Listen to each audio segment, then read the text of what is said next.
இருக்குது. சூப்பரான இன்வெஸ்டிகேஷன் இருக்குது இதில். அது மாதிரி ஒரு இன்ட்ரெஸ்ட்டாக இருக்குது படம் பார்க்குறப்போ. ஒரு படம் பார்க்குறப்போ நமக்கு அதுதான் வேணும். அந்த படம் பார்க்குறப்ப நம்ம ஒரு 2.5 மணி நேரம் சூப்பராக இன்ட்ரெஸ்ட்டாக படம் பார்த்தோம். டொவினோ தாமஸோடைய நடிப்பு அருமையாக இருந்தது. மனசை சும்மா சிம்பிளாக இருப்பார். அதுக்கப்புறம் பார்த்திங்கன்னா அவருடைய அந்த பாடி லாங்குவேஜ் மாறுறது, அந்த கண்டுபிடிக்கிறது எல்லாம் சும்மா சூப்பராக பண்ணியிருக்காரு.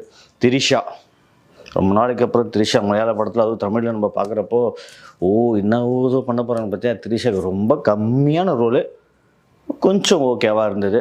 மற்றபடி வினய் அப்பா சாமி, ஒரு படத்துக்கு முக்கியமாக வில்லன் ரோல் ஸ்ட்ராங்காக இருந்தால் அந்த படம் கண்டிப்பாக ஜெயிக்கணும் இல்லையா. இதில் டொவினோ தாமஸுக்கு எவ்வளோ ரோல் இருக்கோ அதோட ஒரு படி மேலே இந்த வினய்க்கு ஒரு ரோல் இருக்குது. ஆனால் உண்மையிலே சூப்பராக ப்ளே பண்ணியிருக்காரு.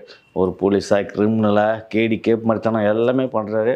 அருமையாக வினயோட கேரக்டர் சூப்பராக இருக்குது. நம்ம வில்லன்தனம் அதிகமாக இருந்தால்தான் இந்த ஹீரோவை அதை எப்படி கண்டுபிடிக்கிறான்றது ஒரு இன்ட்ரெஸ்ட்டாக கொண்டு போக முடிஞ்சுது. அதான் வில்லன் ரோல் சூப்பராக